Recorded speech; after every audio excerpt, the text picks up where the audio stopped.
अवधूत चिंतन श्री गुरुदेव दत्त श्री स्वामी समर्थ महाराज की जय। मी जसं सांगितलं की प्रत्येक वर्षी दत्त का जन्म असतो, रामाचा जन्म का असतो, श्रीकृष्ण। तर आता आपला पुढचा प्रवास झाला तर आपल्या हृदयातले दत्त। मग दत्त म्हणजे कोण आहे ना, जो देतो, दत्तक पुत्र। मी परवा गुरुवारी सांगितलं होतं ना की दत्तक पुत्र म्हणतो, तर जो देणारा असतो। आणि कोणाचा मुलगा आहे ना, अत्री ऋषींचा मुलगा आहे तो, की जे त्रिगुणातीत आहे, त्यांना राग नाही, लोभ नाही, तीन गुण, तीन सगळ्याच्या पलीकडे आहे। आणि आई कोण आहे तर अनसूया माता आहे, की जिला असूयाच नाही। स्त्री धर्म म्हटलं म्हणजे ती असूया येते, तिने ही साडी घातली, तिने स्त्री साडी, प्रत्येक स्त्री थोडी का होईना आपल्या बहिणीची येईल, आपल्या जावी, प्रत्येकाला असूया असते। तिथे आलं लक्ष आपलं समोर असलं तरी हिने काय घातलं, तिने ही स्त्रीचा धर्मच आहे असूया। आणि चांगला पण आहे ना, एखादी गोष्ट आपल्याला शिकायची असेल की ही पुढे जाते तर मला पण पुढे गेलं पाहिजे, ही असूया थोड्या प्रमाणात तर असलीच पाहिजे। पण ती असूया जिला नव्हती ती अनसूया माता, अशाच्या पोटी दत्तगुरु झाले ते। दत्तगुरु खूप पूर्वीचा त्यांचा म्हणजे जन्म आहे आणि आजही ते दर्शन देतात। पण मग ते कोणाला दर्शन देतात का, तर जशी पात्रता होते तसं दर्शन देतात। रामदास स्वामींना खूप इच्छा होती दत्तगुरूंचं दर्शन घ्यायची, तर ते एका मातापुरी म्हणून देवीच्या दर्शनाला गेले आणि त्याच्या पुढे दत्ताचं स्थान आहे, तर तिथे गेलेत ते आणि दत्त दर्शन घ्यावं, मंदिर होतं जसं गिरनार आहे तसं। ते गेले तिथे तर खूप सारे ब्राह्मण हवन करत बसले होते।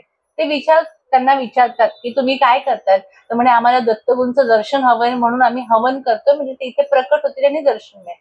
हे म्हणतात आमची पण खूप इच्छा आहे, आम्ही हवनाला बसू का, तर ते म्हणतात बसा। तर यांच्या समोर त्यांचे दोन, उद्धव नावाचा आणि कल्याण, तर तुम्ही दासबोध ग्रंथ वाचला तर रामदास स्वामींचे सगळ्यात प्रिय म्हणू शकतो किंवा एकनिष्ठ शिष्य हे दोघं सोबत होते।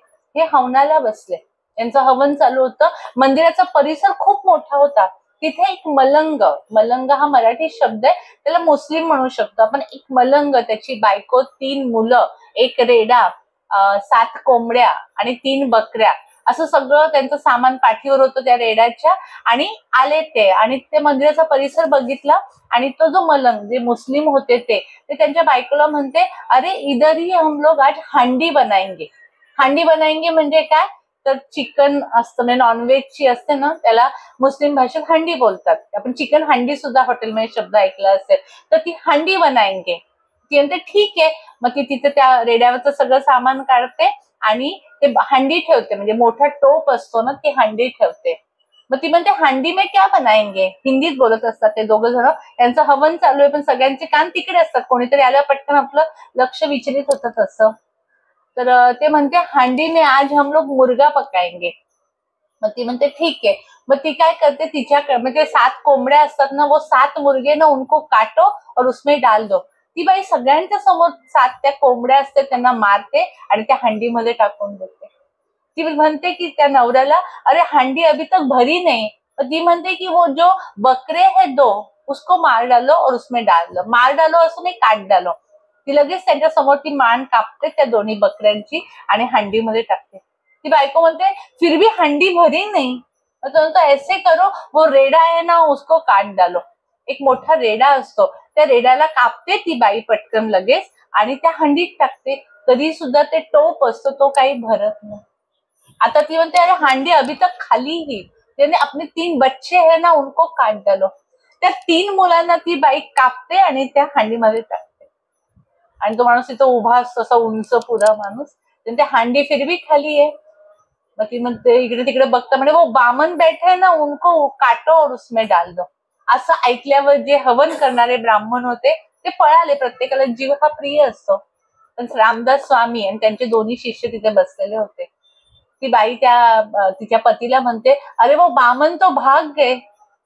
म्हणजे अरे ये 3 जो बैठे ना, म्हणजे रामदास स्वामी बसलेले असतात आणि त्यांचे शिष्य दोघी आपले गुरु बसलेले आहेत, तर ते उभे असतात। तर ते काय करतात, वो बैठा है और जो 2 खडे है ना उनको काट डालो। मग ती चाकू घेऊन येते, रामदास स्वामींकडे येते, रामदास स्वामी मान खाली करतात, म्हणजे काप माझी मान। तर ती त्यांची मान कापत नाही, ते त्यांचे 2 शिष्य उद्धव आणि कल्याणकडे जाते आणि त्यांची मान कापायला जाते, ते पण मान खाली करतात। आणि एका क्षणामध्ये सगळं गुप्त होतं आणि त्या मंदिराच्या गाभाऱ्यातनं आवाज येतो, रामदास अंदर आओ। आणि रामदास स्वामी आतमध्ये जातात. तो मलंग म्हणजे दत्तगुरु होते. ते दत्तगुरु किती परीक्षा घेतात. आपण तर पहिल्या क्षणाला कोंबडी मारली तेव्हाच पळून गेलो असतो. आणि रामदास स्वामी तिथे जाऊन त्यांना साष्टांग दंडवत घालता आणि ज्या ज्या स्थळी मन जाय माझे त्या त्या ठिकाणी ज्या ज्या ठिकाणी मी ठेवी तो मस्तक त्या ठिकाणी ज्या ठिकाणी सद्गुरु रूप तुझे चरण तुझे, हा जो श्लोक आहे त्यांनी त्यांचं स्तवन केलं. हे रामदास स्वामींनी लिहिलेलं आहे आणि त्यांना नमस्कार करतात. अशा पद्धतीने रामदास स्वामींना दर्शन झालेलं आहे. जेव्हा स्वामी इथे होते अक्कलकोटला, चोळप्पा बाळाप्पा त्यांचे अतिशय प्रिय शिष्य होते. पण ते त्यांना खूप त्रास द्यायचे. म्हणजे आपल्याला कधी काही थोडा त्रास झाला तर आपण म्हणतो बापरे स्वामी मी तुमची एवढी सेवा करते पण तुम्हाला दिसत नाही का मला किती त्रास होतोय. मग हा याच्यापेक्षा तर त्रास कमी असेल ना. तर चोळप्पा जेवायला बसला, बाळाप्पा जेवायला बसलेत, माफ करा, बाळाप्पा जेवायला बसले की त्यांच्यासमोर टॉयलेटला बसायचे. ते काही बोलायचे नाही. त्यांच्या बायकोने तांदूळ सगळं निवडून ठेवलं. आता तर आपल्याकडे स्वच्छ तांदूळ येतात. पूर्वीच्या काळीचं धान्य म्हणजे अर्धे खडे असतील आणि अर्धी अशी गरिबी होती. ती आपलं सगळं निवडून ठेवणार, हे जाऊन सगळं एकत्र करून देणार. चुलीत तिने जाळ लावायचं नाही आणि बादलीभर पाणी त्यात टाकायचं म्हणजे झालं. दिवसभर ती ओली चूल तर काही पेटणार नाही. पण ते काही बोलायचे नाही. त्यांची बायको खूप शिवाय द्यायची त्यांना, की असे काय तुमचे गुरु वगैरे. आणि हे सगळं वर्षभर चालू होतं. आणि वर्षाच्या शेवटी स्वामी बाळप्पांना म्हणतात तुला 12 वर्ष जो त्रास होता तो मी तुझा 1 वर्षात काढला आहे. म्हणजे माझ्या पायाला जे लागलं आहे, आपण चूप बसायचं की नाही, कुठला त्रास किती वर्षाचा, जन्मानुजन्माचा त्रास ते काढून घेत असतील. आणि आपल्याला थोडं दुखायला लागलं की लगेच काय नातेवाईक तर जवळचे, आपल्याला आपण एवढं पटकन बोलणार नाही, एवढं तुम्ही देवाचं करता मग तुमच्या देवाला दिसत नाहीये का. तर महाराज एवढी परीक्षा घेतात. मग परीक्षेला कोणी जायचंय ना, ज्यांना पहिलीत बसले ना त्यांना परीक्षेला काय येतं, अ आई येते किंवा एबीसीडी येते. आणि जो पीएचडी ला बसलाय ना त्याला तसा अभ्यास असतो एक्झाम मध्ये. मग मी कसली परीक्षा द्यायची. देव हट्ट करत नाही की तू पीएचडी लाच बस, तुला बालवडीत बसायचंय ना, फर्स्ट मध्ये बसायचं, तू फर्स्ट मध्ये बस, काही हट्ट नाही, तुला तसा पेपर येईल. मग आपल्याला अवघड पेपर आला म्हणजे आयुष्यात अवघड संकट आली तर आपण बोलायचं का महाराज म्हटलं काय नाही, खालच्या वर्गात ते आपल्याला वरच्या वर्गात जायचे म्हणून मोठी संकट येणार. संकट म्हणजे ते भोग भोगून घेतात. गोंदवलेकर महाराजांनी शब्द दिलेला आहे की तुझा उदरनिर्वाह चालवायची जबाबदारी माझी आहे. संकट देतात पण टाळणारे ते असतात, पण आपल्याला तोपर्यंत धीर धरला जाईल. तर गोंदवलेकर महाराज म्हणतात की तुझा उदरनिर्वाह मी चालवणार आहे. मग आपण आपला संसार नीट करू का देव आपला संसार नीट करणार आहे. पण आपल्याला विश्वास असतो का तो येईल. आपले भोग सुद्धा देव भोगून घेतो. किती वेळा आता आमच्याकडे फोटोचा जिथे पाय दुखतो ना तो भागच खराब होणार, देव एखादा पडून जाणार. आपल्याला काय किती वाटते देव पडला म्हणजे काय संकट आलं नाही. देव आपलं संकट, देव काच फुटते, देवाचा फोटो फुटतो तर ते संकट देव स्वतःवर घेत असतो. एखादा मोठा ऍक्सिडेंट होणार असतो, कसं वाचवतो तो. पण आपलं फक्त जे घडलं असतं तिथे लक्ष असतं की अरे नाही हे असं कसं घडलं, मी एवढ्या वेळा इथे जाऊन आले, मी एवढं केलेलं, मी एवढं दान धर्म. त्यामुळे गुरु करणं ही अतिशय, अजून तुमची पात्रता नसेल थांबा थोडे दिवस, अजून जप करा. पण एकदा गुरु केल्यानंतर त्या परीक्षा आता बघितली नाही त्या दोघांची कशी. बाळप्पांना किती ती सुंदराबाई असताना तिच्याच हातात सगळा कारभार होता. हे आपल्या बाजूला गपचूप उभे राहायचे, काहीही बोलायचे नाही. पण महाराज ही परीक्षा बघत होते. महाराजांना दिसत नव्हतं का सुंदराबाई त्या साड्या आठ ठेवते, काय काय पैसे, सगळं आपण त्या टीव्ही मध्ये पिक्चर मध्ये सगळं बघितलेलं आहे. त्यांना इथे बसल्यानंतर तिथे काय घडतंय ते कळतंय. त्यांना काही समोर बघायची गरज नाही. तर हिंदू धर्मामध्ये आपल्या जन्माला आल्यानंतर गुरु केल्याशिवाय गती नाहीये. मृत्यूनंतर एक वैतरणा नदी असते. ती नदी जर साधी नदी गुडघ्याभर पाण्यात आपण भीती वाटते, तर ही नदी ओलांडायची असेल तर ज्यांनी गुरु केलाय तर त्या मृत्यूनंतर गाय येते आणि गायीच्या शेपटीला धरायचं असतं.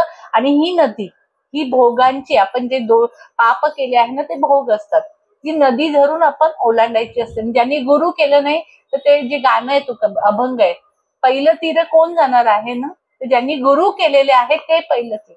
तर आपण किती नशिबाने, आपण किती वेळा स्वामींना गुरु केलंय, महाराज आपले गुरु आहेत, तर आपण पहिलं तीर जाणार. आज दुपारी ह्या ताई आल्या तर मी सांगितलं की जी नामस्मरण करतात त्यांना मृत्यूनंतर यम घ्यायला येत नाही. यम जे दर महिन्याचे जेवण असतात, यम येतो, आपण म्हणतो काळ येतो ना, तो सामान्य माणसांसाठी. पण जो अध्यात्मात त्यांनी नामस्मरण करतोय, नुसतं अध्यात्मात नाही. त्यात आहे मी स्वामींची पूजा करते, पण नामस्मरण एक माळ करता करता मुश्किल होते. म्हणून मी नेहमी म्हणते की माझ्या आध्यात्मिक प्रगतीची मी त्या दिवशी सांगितलं की आपण व्हॉट्सअप ग्रुप बनवू. ताई, मी आज नामजप नाही केला, मला माझी लाज वाटते. मी पण एका दिवशी सांगितलं की आज माझ्याकडे नामस्मरण नाही झालं, मला माझी झोपताना लाज वाटली पाहिजे की ते गुरु आहेत आपले, त्यांना मी रोज रात्री काहीतरी द्यायला पाहिजे ना, 1 माळ 2 माळ. आणि त्यांच्यासाठी का ती माळ घेऊन ते काय करणार आहे, ती माळ मी माझ्यासाठी वापरली जाणार आहे. त्यामुळे मी म्हटलं होतं की व्हॉट्सअप ग्रुप फक्त त्याच्यावर आध्यात्मिक प्रश्न आणि नामस्मरण